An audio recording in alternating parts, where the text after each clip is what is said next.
Hello, my name is Leaney-Levenson, and this is my personal experience speech. Here is my audience.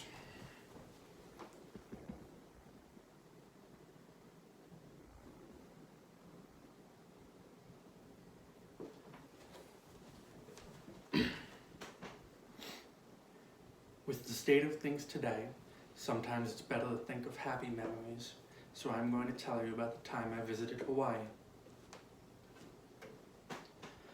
As I sat on the plane, the gentle hum of the turbines calms me. I dislike flying, but I enjoy staring out the window for hours on end, watching the clouds go by. It's a different world up here, where there is no ground, only a fluffy white pillow below us. I have time to think about the 2 weeks I have just finished. I am leaving Hawaii and going back home. In Hawaii, I felt the sand, pure white or white hot and burning against your feet after hours of sunlight beating down against the beach and all those on it. I felt the cool release of the ocean, water lapping against you as you swear you won't go back to your beach towel.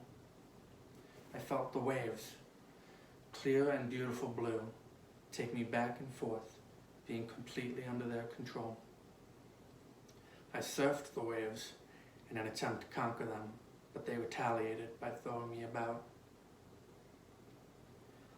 In the ocean, the animals carry on, almost unaware of the tourists seeking them out.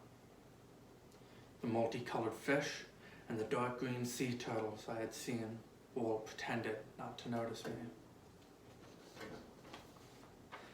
On the land, the animals told a different story.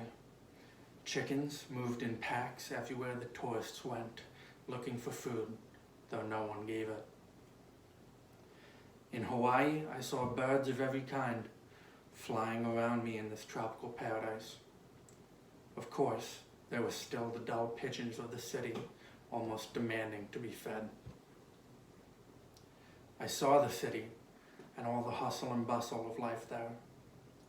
I saw the traffic of the roads and the traffic of the people on the sidewalks, all with a different destination in mind. I saw the rest of the tourists as they were easy to identify, with their cheap souvenir hats and bags, and maybe just a little too much sunscreen on their nose, or maybe the red evidence of them not having enough sunscreen the day before. I saw the shops and their souvenirs, pretty assortments of colorful jewelry, little vials of sand, and scenic magnets showing the volcanoes, and contemplated each one before deciding they were too expensive or too bland, until I would find the one that was just right. I chose a wooden surfboard-shaped clock. I went up to the volcanoes, burning and hot, tempted to spew at any moment. Coarse black lava rocks crushed under my feet remind me of the damage this volcano caused many years ago. And yet, we stand here staring in awe of it, almost as if it could cause no harm now, as if we are unafraid.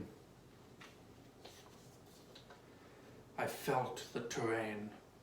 I trekked through the dense green jungle with all its native plants, and I hiked the mountains, steep and rocky, until I could see the entire island. I could see the shore, distant but calming, with the tiny specks of people enjoying the sun. And I could see the city, tall and proud, with people going in every direction. From up there, I saw everything. And now, even higher, sitting up in the clouds, I think not of the week I left behind, but the week I return to moving forward, going back home. Thank you for listening to my speech. Here is my audience.